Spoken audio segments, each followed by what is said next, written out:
Bismillah. Innal hamdalillah nahmaduhu wa nasta'inuhu wa nastaghfiruh wa na'udzu billahi min syururi anfusina wa min sayyiati a'malina. May yahdihillahu fala mudilla lahu wa may yudlil fala hadiya lahu. Asyhadu an la ilaha illallah wa asyhadu anna Muhammadan abduhu wa rasuluh. Allahumma salli wa sallim ala sayyidina Muhammad wa ala ali sayyidina Muhammad kama sallaita ala sayyidina Ibrahim wa ala ali sayyidina Ibrahim fil alamin innaka Hamidum Majid. Amma ba'd. Fa ya ayyuhal muslimun ittaqullaha haqqa tuqatih wa la tamutunna illa wa antum muslimun. A'udzu billahi minasy syaithanir rajim. Bismillahirrahmanirrahim. Wal 'asri innal insana lafi khusr illa alladhina amanu wa 'amilus solihati wa tawasaw bil haqq wa tawasaw bis sabr. Masyarul muslimin jamaah Jumat rahimakumullah. Melalui khutbah ini mari kita kembali berusaha secara terus-menerus meningkatkan, memperbaiki dan menyempurnakan kualitas ketakwaan kita kepada Allah Subhanahu wa taala. Kita laksanakan dengan sungguh-sungguh, dengan penuh kesadaran, penuh kepatuhan, imtisalan segala hal yang diperintahkan oleh Allah, al-ma'murat, baik al-ma'murat ini al-wajibat, hal-hal yang memang harus kita lakukan, maupun hal-hal yang al-mandubat, hal-hal yang sebaiknya kita lakukan. Kita tinggalkan segala hal yang dilarang, al-manhiyat, baik al-manhiyat ini al-muharramat, hal-hal yang memang harus kita tinggalkan, maupun hal-hal yang bersifat al-makruhat, yang sebaiknya kita tinggalkan, yang dianjurkan untuk kita tinggalkan. Inilah hakikat dari kualitas ketakwaan yang harus kita bangun, yang menjadi modal, menjadi kapital kita untuk bisa mendapatkan kebahagiaan, baik dalam kehidupan di dunia ini, terutama dalam kehidupan nanti di akhirat. Masyarul muslimin rahimakumullah, kita sudah berada di tengah-tengah bulan Sya'ban, nisfu Sya'ban, dan tadi malam kita bersama-sama sudah melakukan doa bersama, mengikuti tradisi dan amaliyah yang dilakukan oleh para ulama salafus salih, memperkuat terhadap komitmen keimanan kita, ketakwaan kita, keislaman kita. Terus kita memohon kepada Allah agar supaya diberikan kekuatan lahir batin, diberikan umur yang panjang, agar supaya kita terus bisa beribadah, bisa memberikan kemanfaatan dalam kehidupan, dalam anugerah kehidupan yang telah diberikan oleh Allah ini.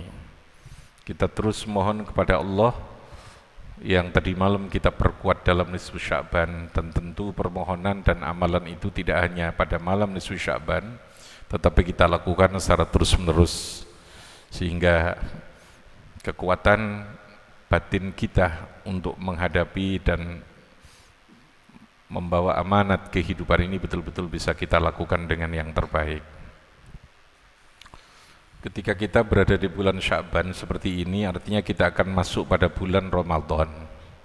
Bulan Ramadan bagi seorang santri bukan hanya syahrul ibadah, bukan hanya syahrul siyam, bukan hanya syahrul sadaqah, tapi yang terpokok adalah syahrul ilmi, bulan ilmu.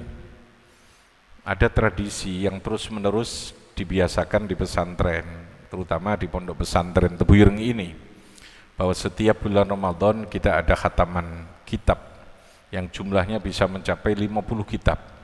Kalau zaman saya dulu ketika mondok itu masih hampir sekitar 70 kitab yang dibaca ketika bulan Ramadan.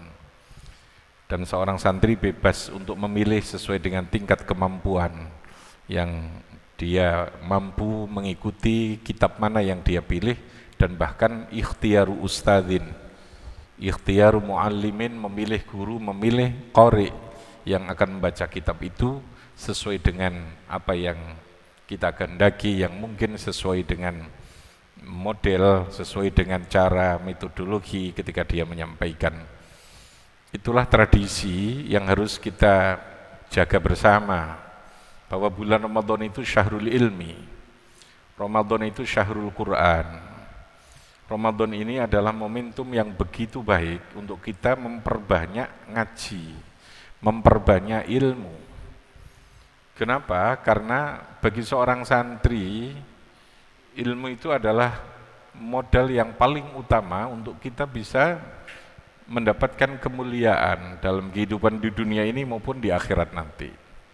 Bagi seorang manusia, ilmu itu adalah merupakan kapital yang paling utama, modal yang paling utama untuk bisa kita mendapatkan derajat, punya kemuliaan.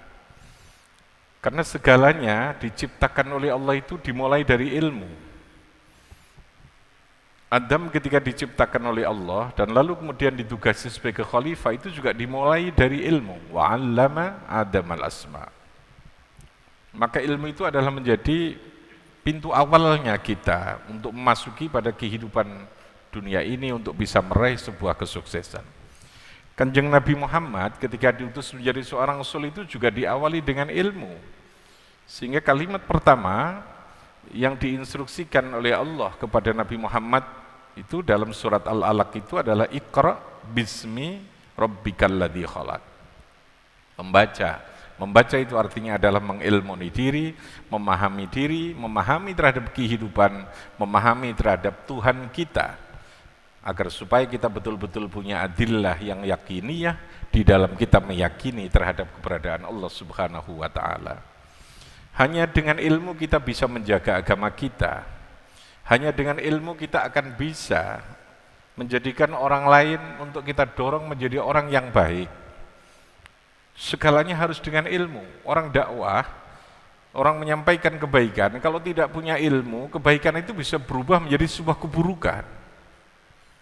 Orang lakoni barang sing apik, nek barang sing apik iku ora diilmoni, yang kelihatannya itu sebuah kebaikan, itu bisa berubah menjadi sebuah kejelekan, menjadi sebuah keburukan. Oleh karena itu, harus berilmu. Dan pintu ilmu itu adalah ngaji, pintu ilmu itu adalah belajar, pintu ilmu itu adalah kita terus mutolaah kitab. Kudu gelem sinau, kudu gelem belajar. Kudu gelem belajar. Di bulan Ramadan ini, momentum kalian yang ada di pesantren ini adalah untuk memperbanyak golek ilmu dan ngaji seake-ake. Di samping tabarrukan dengan bulan Ramadan yang oleh Allah diberikan begitu banyak fadail, begitu banyak khasais, keistimewaan, keutamaan. Yang kedua, kita sebagai santri harus betul-betul punya kemampuan untuk memahami agama dengan baik. Masyarul muslimin, kenapa kita harus berilmu, harus paham agama? Karena Anda ini adalah mandataris masyarakat, Anda ini adalah kelompok kecil. Minhum ta'ifatun liyatafaqqahu fiddin. Ada tugas yang dibebankan oleh agama kepada Anda, liyatafaqqahu fiddin. Tidak semua orang punya kesempatan mondok seperti kalian. Tidak semua orang punya kesempatan untuk bisa belajar agama. Tafaqquh fiddin itu hanya bisa diperoleh di tengah pesantren. Kajian satu persatu kalimat, lalu kemudian kalimat itu dimaknai, bukan hanya makna bahasa Arabnya, tetapi juga sekaligus di sana kita ditunjukkan tentang posisi dan kedudukan dari sebuah kalimat. Makanya lalu kemudian dikasih makna nahune ya dipunekno, nahwunya juga dibacakan, makna kitab juga dibacakan, pengertiannya juga dibacakan.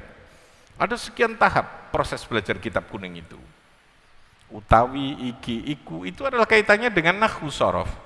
Posisi kalimatnya menjadi apa? Mubtada. Menjadi apa? Menjadi khobar. Menjadi apa? Menjadi fa'il. Karena ketika kita salah mendudukkan posisi kalimat, maka tentu akan terjadi kesalahan pemahaman yang sangat fatal. Oleh karena itulah harus belajar ilmu bahasanya, ilmu nahwunya, kemudian cara, metodologi bagaimana kita mengartikan kitab, memaknai kitab, bikin rujuk, menuliskan pegu, kudu kita pelajari. Setelah itu lalu kemudian kita secara bertahap latihan untuk membaca kitab itu, belajar bandongan, ngaji kitabnya, juga nek iso belajar sorokan. Kita berlatih untuk membaca satu persatu sampai lalu kemudian terbiasa untuk memahami, merasakan dari sebuah kalimat. Karena membaca kitab itu juga ada unsur kebiasaan, keterampilan untuk mengasah dzauq.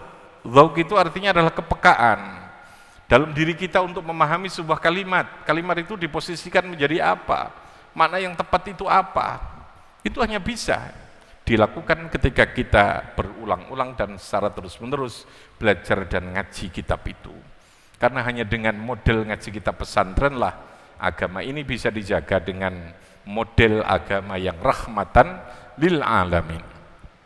Kalau agama dipahami dengan sepotong-sepotong, agama hanya dipahami dalam konteks yang tidak komplit sesuai dengan pemahaman yang semestinya, maka potensi agama menjadi kekuatan yang mendorong orang untuk bisa menjadi radikal, menjadi orang yang keras, menjadi orang yang lalu kemudian tidak toleran, itu sangat tinggi sekali.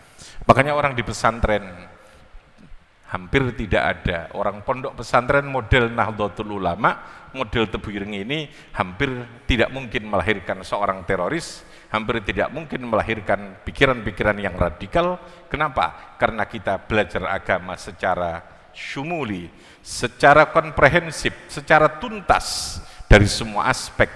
Itu kita baca, kita belajar usul fikihnya, kita belajar qawaidul fikihnya, kita belajar nahwu sorofnya, belajar balaghahnya, kita belajar tafsirnya, kita belajar hadisnya, ilmu hadisnya kita pelajari, dan segala yang terkait dengan keilmuan. Maka ketika pemahaman itu komplit, insya Allah agama akan lahir menjadi sebuah kedamaian. Ramadan adalah saat yang paling tepat kalian untuk memaksimalkan diri, memanfaatkan waktu untuk mengaji yang sebanyak-banyaknya. Barakallahu li wa lakum fil Qur'anil azim. Barakallahu li wa lakum fil Qur'anil azim wa nafa'ani wa iyyakum bima fihi minal ayati wadh-dhikril hakim. Innahu ta'ala Jawwadun karim, raufur rahim. Allahumma salli ala sayyidina